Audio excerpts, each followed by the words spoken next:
Welcome everyone to Live at Larry's number 40. Live at Larry's. Hope everybody's well. Today I'm going to take a song and I'm going to break it down and try to come up with some type of arrangement that is befitting of the piece, that helps convey its message. Message of the lyric. I'm a big Idina Menzel fan, as you know, and so I picked one from Rent. I hope one day to play for her at some point, somewhere, and collaborate with her, if Hashem should make that happen. And so I need to learn this song. I remember when this song came out, when the show came out, I guess, but the show is about all these, Rent, it's called Rent, but I'm going to do the song Seasons of Love. And Seasons of Love has two parts, A and B, actually. I got the piano conductor score, and it's in Act 2. Let me see here, I got the list of the songs for Act 1. And then I like that, I listened to most of the songs from this show just recently. I put on YouTube, and I want to check them all out so I can kind of get an idea of this song's place in the show and what it means and this and that. I read about it. I usually first go to Wikipedia and I look up Seasons of Love and I get a rundown, which I read already. And I even went and saw a documentary about Jonathan Larson. He's the writer of the show, and his life, and to get into his head to see what he's all about. So I watched that. That was months or years ago. Some documentary followed how he wrote this tune. Then he died right before opening night or something of this show, to my understanding. Very sad story. Put a lot of his heart into this show, and I could see I'm going to give you like a musician's outlook on this and approach to this, and I have certain insights that just because I'm a musician, I see certain things. I don't remember if I got from the documentary that he was rushing to write this show, or it took a long time, or I don't know, he just wanted to get it out there already. I don't remember exactly what the story was with the show, but sometimes people write stuff or put things out before it's time. I don't know if that was the case with this show, I'm just saying in general. And then I noticed that sometimes, like with the show Wicked, certain songs, I looked at the sheet music of certain songs, and it had different parts than what was actually in the show, either the Broadway show or the film. And so I know that sometimes songs get rewritten, and the director or someone says, let's cut that part out, put this section in there, this needs to be a little more ethereal, put that there, get this out of there. So I know that that's the case with shows, and I guess while it's on Broadway, it's a work in progress, and you hope it's the finished product, but I guess the finished product sometimes takes some revisions, and then it becomes an even better finished product until you get this condensed down, only what you need type of show there. And it takes a little while. Sometimes it has to be time tested on Broadway, and they see what audiences like, and they laugh at, or what they don't laugh, or what they cry at, and, let's keep that in, get this out, that's a little superfluous, and they think like that. So I know that. And now I tried to get a score of this song to be able to put something forth for you. So I see here a song, there's like 43 songs. This was, I guess, it says here, Rent, book, music, and lyrics by Jonathan Larson, musical arrangements by Steve Skinner, original concept and additional lyrics by Billy Aronson, music supervision and additional arrangements by Tim Weil, dramaturg, I don't know what that is, dramaturg, Lynn Thompson. Rent was originally produced in New York by New York Theater Workshop and on Broadway by Jeffrey Seller, Kevin McCullum, Alan S. Gordon, excuse me, and New York Theater Workshop. I don't remember if this was the movie. I saw it somewhere. I think it said original movie soundtrack. This might be it because it had 43 songs, but I remember that someone said it had 28 songs and then it had 43. So, but out of all the songs that I listened to, here's my general impression as a musician. It sounded like all the songs were very plot specific. They were specific to that plot, and when you're involved in the plot, the song kind of tells a story of that plot, and it was gorgeous.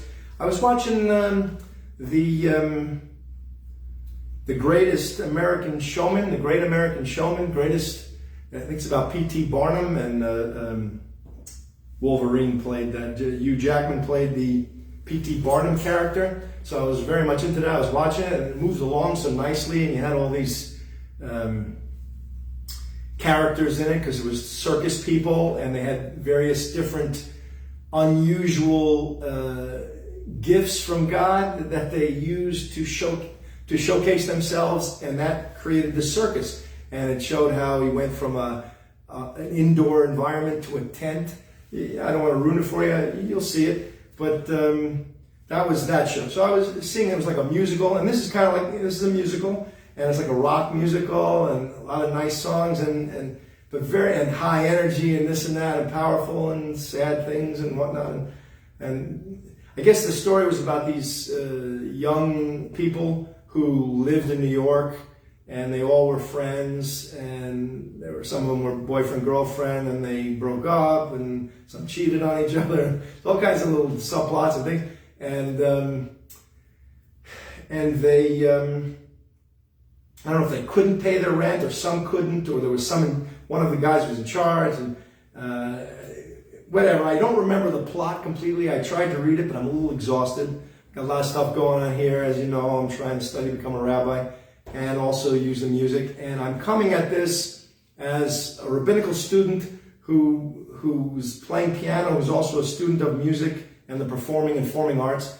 And I'm giving you my insights. Just, I'll tell you, I just noticed that there were all these powerful songs, but very plot specific. And then there were like 2 or 3 that were like probably timeless hits, like Seasons of Love. Take Me or Leave Me is nice. I guess it shows a sort of a relationship that could be for anybody, any 2 people, whatever. And then there's this La Boheme something or other that I almost heard a bit of it, but I didn't get to hear it completely. It kind of caught my attention. The Tango Maureen was nice. I like that. The other songs were very, again, plot specific, I think. And I didn't find anything that just grabbed but that was just the first run through. I had seen this show a long time ago, I think, but I don't remember it completely.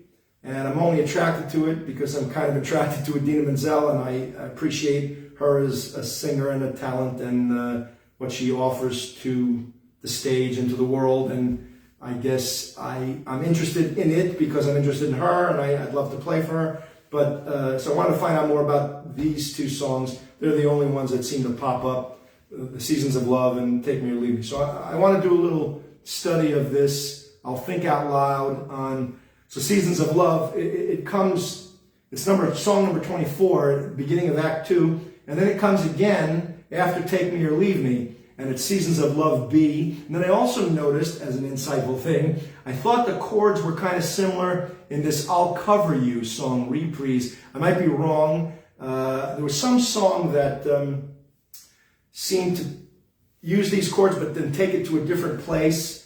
And so that's that. So let me just get right to Seasons of Love. And I just want to play a little bit of the intro here. Let me see. Let's see here.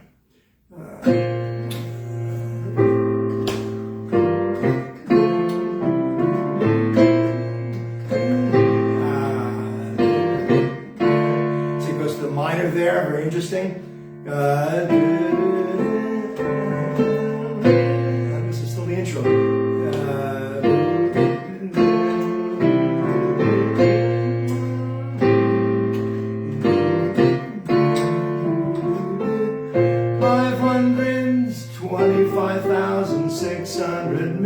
chorus. All right, now let's get to the lyrics. Now I'm going to give you a general, well, I'll tell you the general point after I read the lyrics. 525,600 minutes. Now I took out my calculator just to double check. And it was, if you divide that by 60, right? Because it's 525,600 minutes. That divided by 60 gives you a some figure, and then you divide that by 24 hours in a day, and you get 365 days. So it's an accurate numerical value for the number of minutes in a year. Okay, so where's this going? Where are we going with this? Let's see. Very sad story, that documentary of Larson's life. Now I'm remembering it a little more, and wow. I was very touched. Let me, and I'll interject my points. Please bear with me, because I'm just going to shoot from the hip. I just tell you exactly what I'm thinking and feeling. And I think that if people knew why they're alive in this world, probably this story would not have been, maybe it would have been told, I don't know. But it seemed like a lot of people's lives who were in disarray, and which is not very attractive to me per se. I like to be an organized person. I got enough problems just trying to deal with my own life and keeping it out of disarray, keeping it organized. And I look at other people's lives who are in disarray, and they smoke and they drink and they get tattoos and they do a lot of stuff that trying to find themselves. They can't seem to find themselves. They don't know why they're alive, and it bothers them so. And then you get to a song like this, which kind of sums stuff up.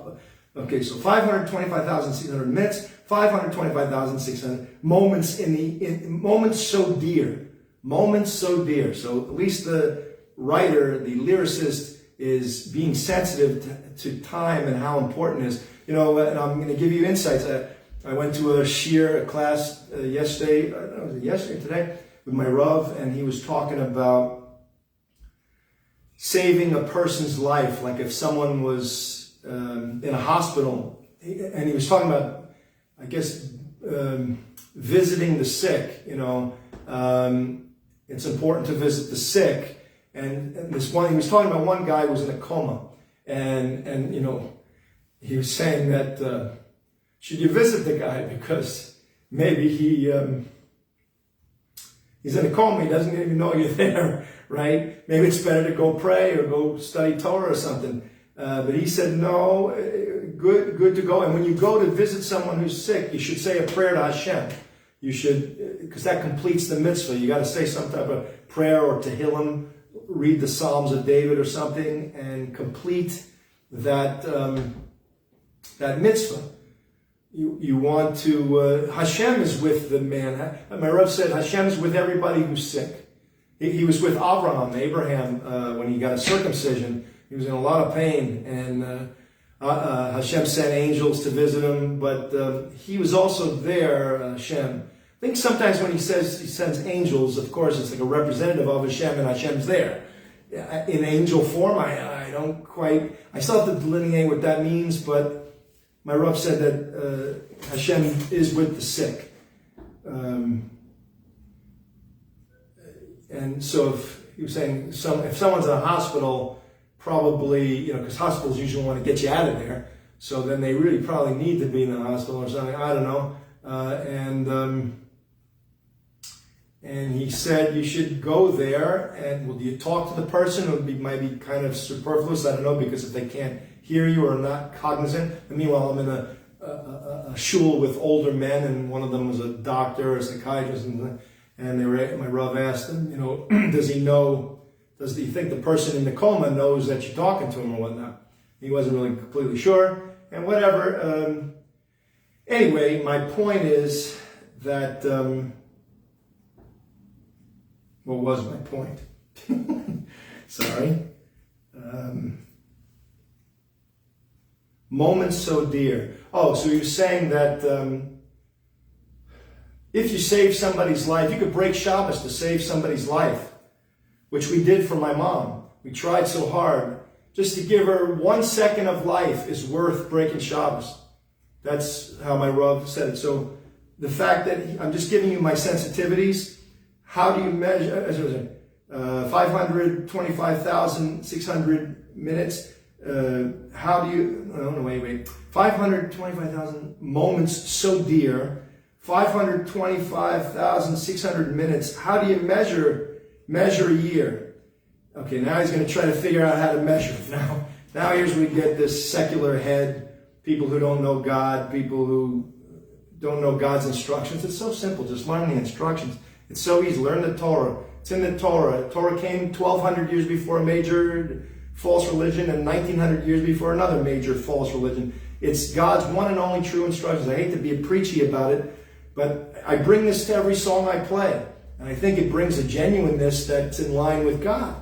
So that's why I'm trying to keep at it, because I know that if I could do this, I'll clean up all this music. And, you know, I saw a song, I was working on a song. Sometimes I have to tweak the lyrics a little bit and change a word or two just to make it more proper as a proper description of the actual reality. Okay?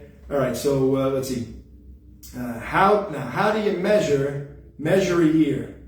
Okay, now he's going to pontificate or put forth some ideas. In daylights, in sunsets, in midnights, in cups of coffee. Okay, so now he's getting a little light about it. You know, are you taking it seriously? You're going to measure life by cups of coffee? I guess he threw that in there to kind of, what do we do? Is it a very serious measurement? Or is it a very light measurement? Is it just a smile, exchanging a smile with somebody? Is that what life is? Getting very broken up about this song. I can see why Hashem didn't have me analyze it before. And now I got to do this. Okay. 525,600 minutes. How do you measure a year in the life? A year in the life. How about love? Now we're at the chorus. That was the A sections, I guess, or one or two A sections, right? How do you measure a year? In daylights and sunsets and midnights and cups of coffee, in inches, in miles, in laughter, in strife. I'm sorry, I missed that. In 525,600 minutes, how do you measure a year in the life? Okay, now he says, he just blurts it right out. And this is the redeeming quality of this song. I want to say that. Let me say it this way. This line saved the song for me, at least, because I'm very meticulous, and I was looking at it and saying, okay, what's this all about? How about love? How about love? How about love? He says it three times. So I guess he's trying to make a point, wants us to internalize that, and wants us to memorize that and take that home. No matter what other lines in the song were, he wants us to know that love is how you measure life. Okay, now at this point I'm going to tell you, if I or someone only had, say, a minute to live or something, chas v'shalom, b'li hara, peace, mercy and peace without the evil eye, I would say make every action an obligation fulfilling action. In the Torah and God's instruction. My Rav said over Shabbos, the Torah Torah means instructions. He says it's not a history book. There is history in the Torah, but it's a book about instructions on how to live in the world and to fulfill the purpose of life. So, excuse me. So I would make every action an obligation fulfilling action, using every moment to do what we were created to do, to earn the life of the next world by fulfilling 7 obligations or 613 obligations, 7 for Gentiles, 613 for Jews. Any Gentile can convert to become Jewish. You could choose to be chosen. What an irony built into the system. You could choose to be chosen, and then you could fulfill 613. Jews cannot convert out. Gentiles can convert in. Okay, so that's that, without getting too preachy on you. Just giving you my view. So love. How about love? So what is it? Love of God, love of our fellow man, love of other creations. I'm studying Zvachim, which has to do with animal sacrifices in the Gemara. I'm feverishly trying to fight for the animals to try to save their lives so that there are no animal sacrifices. And I'm back and forth with my Rav every day. We do a page a day with the Gemara. And he's so kind, and he's trying to help me on my side. sees if there's something to help me with a point, he brings it to my attention. If there's some point that battles me, he brings that to my attention. And we're both truth seekers, and we're trying to figure out what is the truth. So I'm trying to show the utmost love for the animals. He says that the greatest purpose for an animal is to give its life for God. And I read in the Gemara, in another Gemara that I'm studying, because I'm doing a chapter a day in other Gemaras. I'm in Bava Metzia, and it said, and he knows this chapter, of course, he knows all of Shas, all of the 6 orders of the Mishnah, all of the Gemara. So he just said to me, I know that Gemara. I said to him, it says in the Gemara that, what was it, an animal, God punished somebody because they were insensitive to the animals. But he was trying to reconcile my view on the animals and killing them for the sake of animal sacrifices, and he was trying to say that one doesn't negate the others and whatever. But I'm trying to say it does negate it. If you love the animals, you want to help the animals preserve their life. Ironically, Dina's the Elphaba, who's very much for animal rights, So it's just interesting, all these topics kind of parallel her roles and various things. I don't know why, but that's the way it is. That's Hashem. Anyway, so how about love? So it doesn't say if it's a love of God, love of fellow man. I'll accept it because it seems general and vague enough to mean all of the above. Maybe it is God. Maybe it is our fellow man. Maybe it is our other creations by God, animals. Maybe it is the land, loving the land, not polluting, not hurting God's creation, right? So I'll accept that. So that's why that saves it for me. How about love? Measure in love. Seasons of love, seasons of love. Okay, let me just get this melody too. There's more words. Let me give you some more words. 525,600 minutes. 525,000 journeys to plan.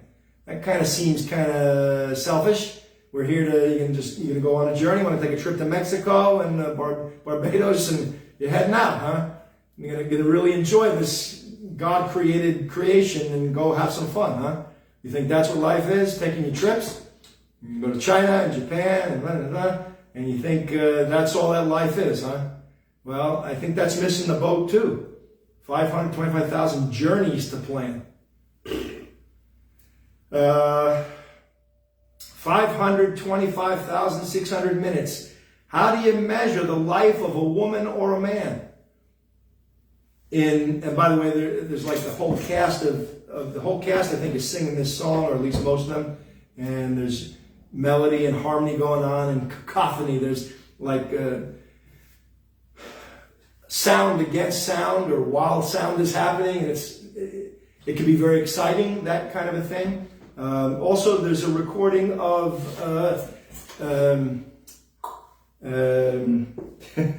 Stevie Wonder singing on the album. I heard it. I heard that recording. I saved that recording, and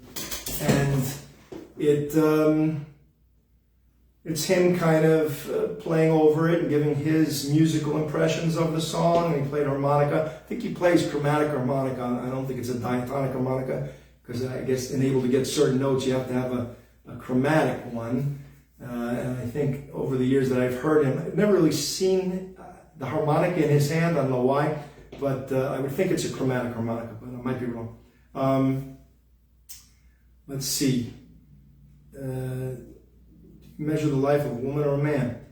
In truth that she learned, or in times that he cried, in bridges he burned, or the way that she died. Someone passed away in this movie, I think, in the story. I don't know if it was a girl Angel or something. I don't remember exactly the characters, but and their interrelations and whatnot. So this could be very plot sensitive too, but it's hinting on what's in the plot, but it's generally accepted. It's like certain songs that are coming from shows, can be generally accepted because they speak generally or vaguely. They don't specifically talk about anything specific. And this song kind of talks about life. I only know maybe 1 or 2 songs, 3 songs that ask the question, why we're alive. What's it all about, Alfie? What are we here for? What are we here for? Da-da-da-da-da-da. That's another one. I think it's even older than Alfie. And then, is God like one of us? Just a slob like one of us? These are our 3 tunes about what's life all about. And I guess you could add this one in there. So this is number 4. Let's see. They cried, in bridges he burned, or the way that she died. It's time now to sing out, though the story never ends. Let's celebrate, remember a year in the life of friends. Okay. Remember the love. Remember the love, remember the love. And I guess we're at the bridge there. The saint's repeating the chorus, right? Measure and love. Seasons of love. Seasons of love. Okay. And then it ends in the minor. Interesting. So Larson wanted it to be sad at the end. You know, the difference between major and minor. He didn't end it. Oh, no, he ended. Right? That tells you something. That's what he wants to leave you with. It's bittersweet and it's sad. Right? Okay, now here's Seasons of Love B. This comes after that Take Me or Leave Me song.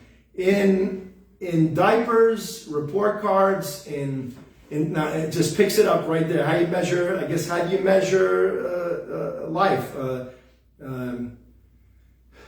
In diapers, report cards, in spoked wheels, in speeding tickets,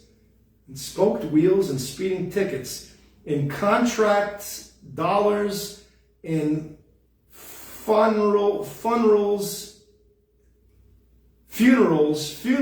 in births, in 525,600 minutes. How do you figure a last year on earth? Figure in love. Measure in love. Seasons of love. Okay. There's that I'll cover you reprise, but I'm not going to go into that part because I'd have to look at the whole music a little deeper, and I don't have time, and I don't want to look at this. And plus it's in the key of B and changes it. It looks like it. Kind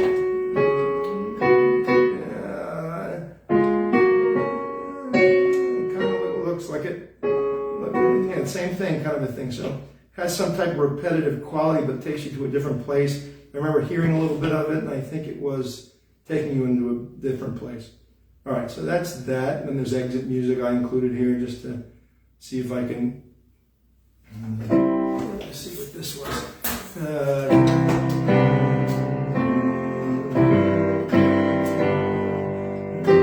Now notice also I'll make mention of the voicings of this song for the chords for the pianist. And it said that there's like a small band playing this, piano, guitar, maybe bass and drums, and vocalist, right? What do you call it? The voicings, like I would expect. Instead, it's this. Wow.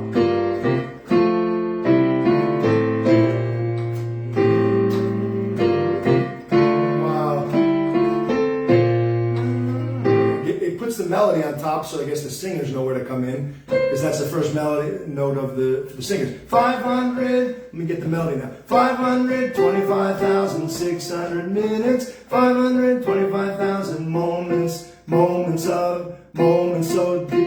so dear. 525,600 minutes. How do you measure a year? In daylights, in sunsets, in midnights, in cups of coffee, in inches, in miles, in laughter and in strife, in it just goes on. Was he 525,300? Okay. How do you measure a year in the life? How about love? How about this is has all this harmony going on here. See, love. How about love? Okay, when we get to it, I guess we'll see what it's all about. All right, let's try this. I'll just throw myself in and see if I can read it section by section here. I'll just do the last part here. I'll do the whole thing.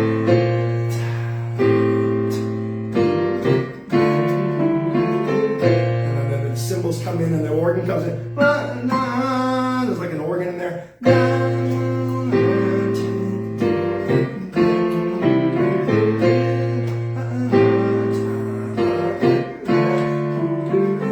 525,600 minutes, 525,000 moments, oh dear. 525,600 minutes. How do you measure a year? In daylights, in sunsets, in midnights, in cups of coffee. In inches, in miles, laughter and strife. Strife lands on the D minor. It's sad, very interesting. Just letting you know. As a pianist, I'm looking at this. Okay, what if I had to reharmonize this song for any reason, right? This becomes a hit, right? It's out there for years. Now I do it on a gig, and now I'm playing for a jazz singer, and she wants to sing it differently. So why would I change this? Why would I change the chord? It's a D minor. It fits that sad. Happy, sad. Keep it simple. Don't make it too, some people, I don't know what they're going to do. They might play who knows what they're going to do. People get crazy ideas. I try to keep just simple and try to convey the message. There's so much going on in a song. You got to get this continuity happening, and you got people's emotions. I know when I'm sitting listening to a show like that, greatest American, greatest, well, I forgot the name of it, Greatest Showman or something, and there's that song I keep hearing on commercials. I didn't know it came from that movie. I didn't see that one either, but I know I should. I'm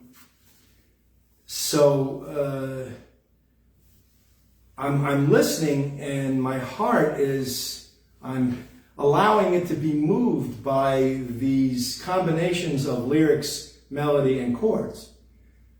So as a composer, you have a big responsibility to take it easy and just keep it.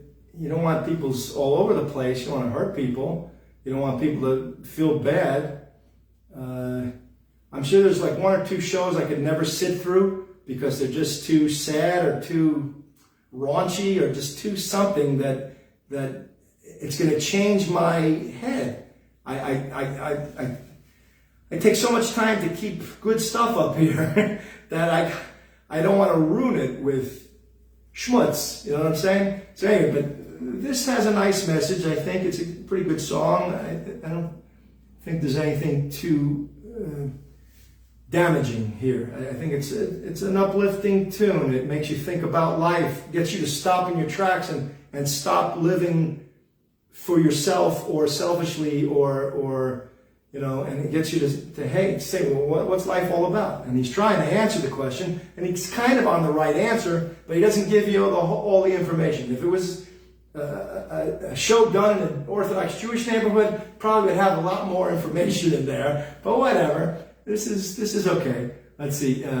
How do you, where are we? 525,600 minutes. How do you measure a year?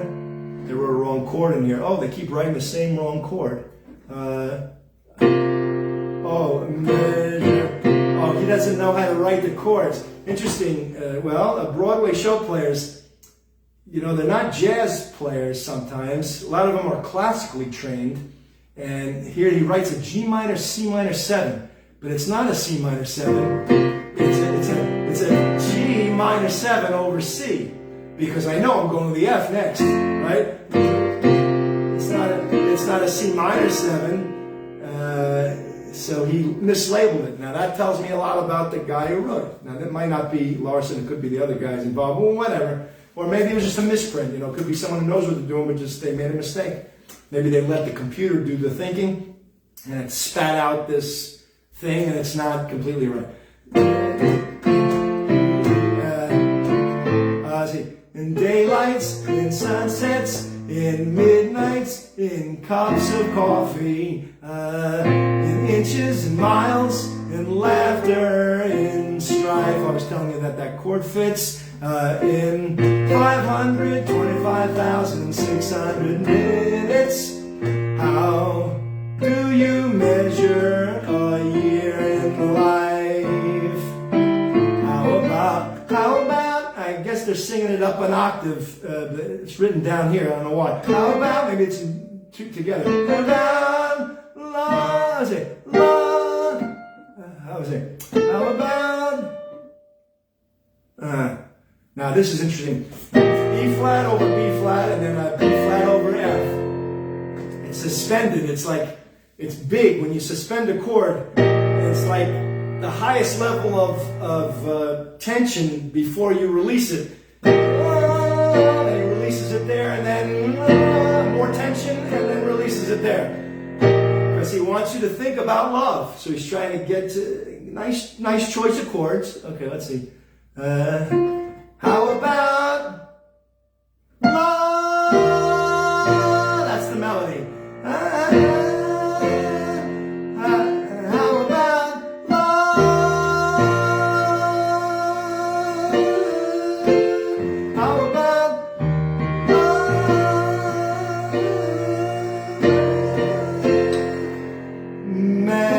Measure in love. Interesting.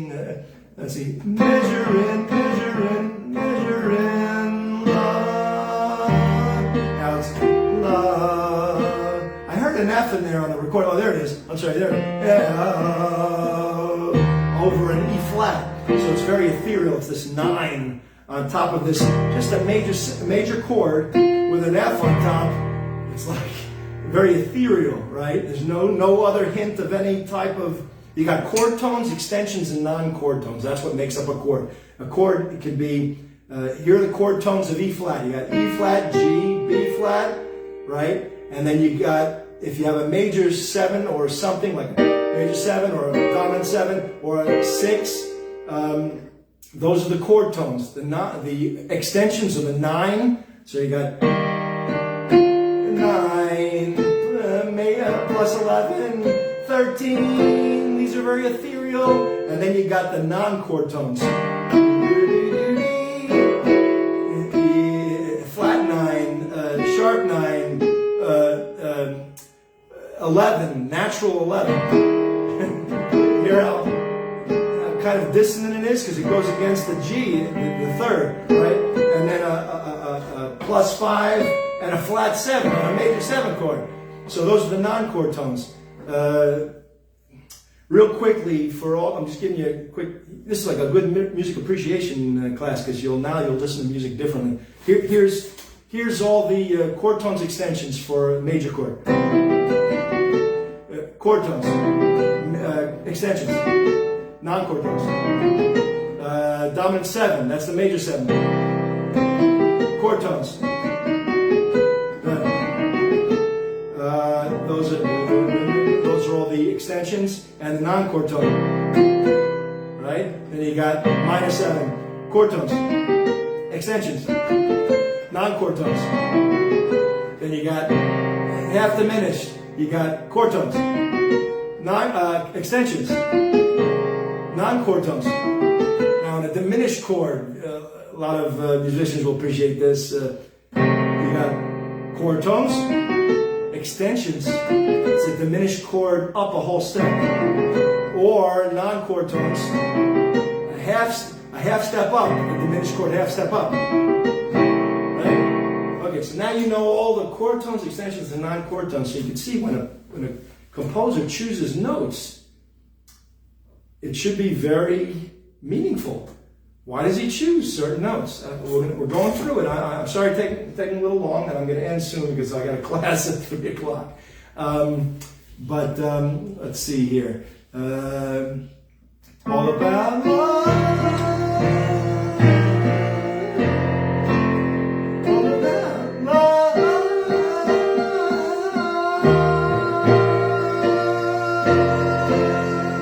Here it goes now.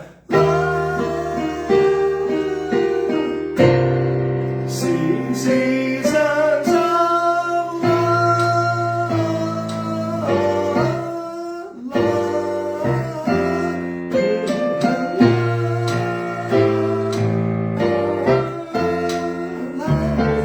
5,600 minutes, 525,000 journeys to plan. 525,600 minutes. How do you measure a woman or a man? I came back, sorry. I lost you, sorry about that. In bridges that she burned or in ways that she died. It's time now to sing it out through the story never ends. Let's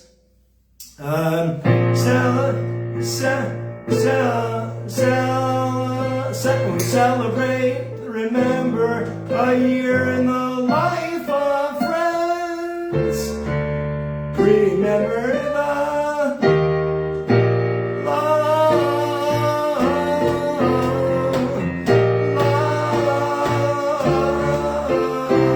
Okay, remember that love, measure in love. Now here's some nice little chords here. As he, how you play it? Okay. Seasons of love,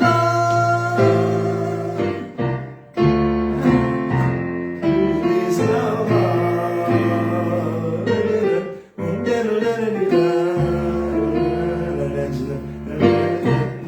Okay, I'm coming to the conclusion that, well, maybe God will bless me and Adina will come one day and she'll straighten me out with this song.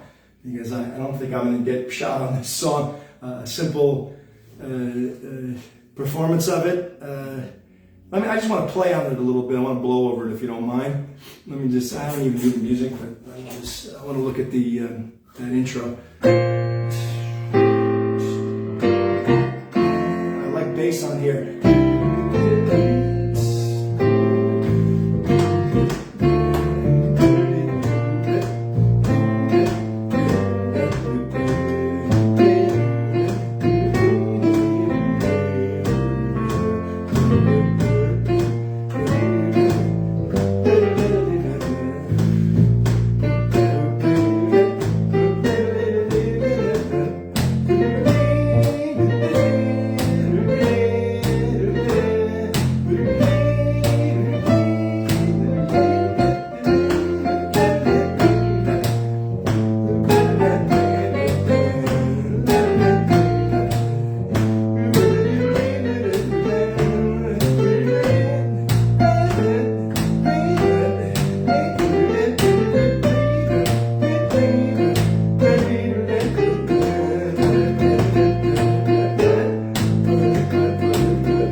choice, the voicing choice of the chords is very nice, very ethereal. I love that.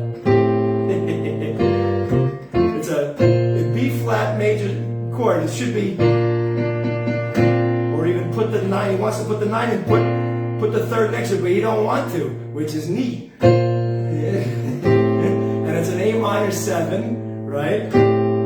But maybe it's got the F in there. But he removes that too. It's like an F over A. Okay,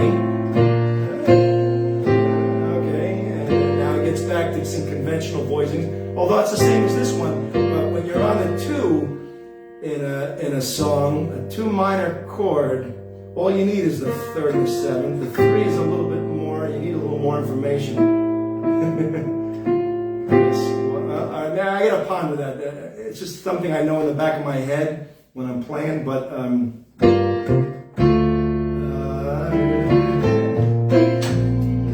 now if I could take that voicing and use it to develop, like let me try that.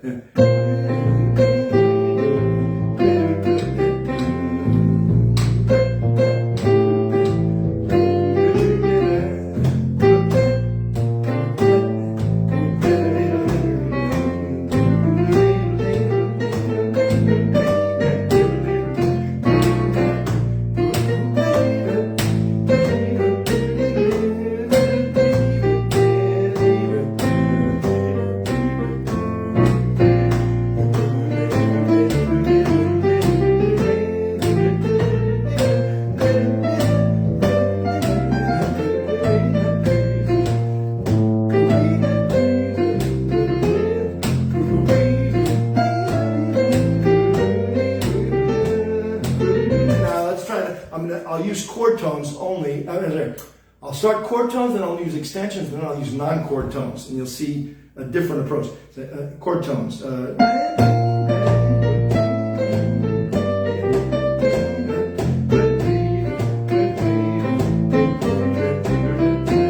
Extensions.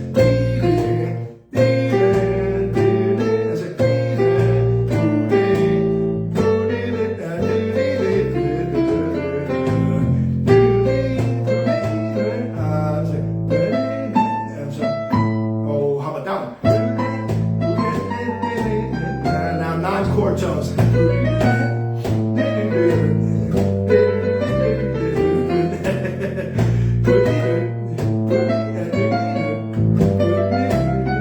want to build tension, you sometimes use the non-chord tones, or you pass through them. How about this? How about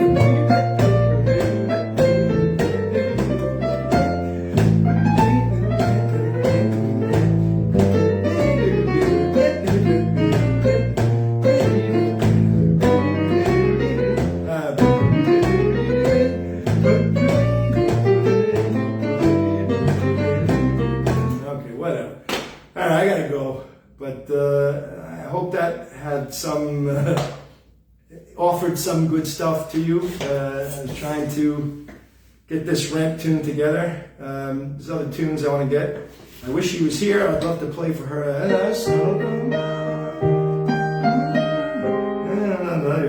That's another tune you can analyze. Every song you can analyze, and why the chords like that.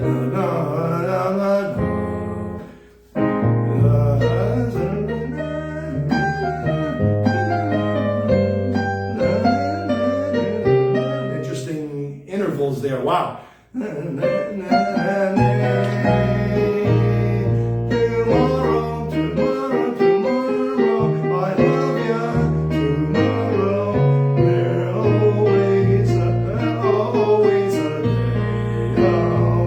Interesting. I want to do that one.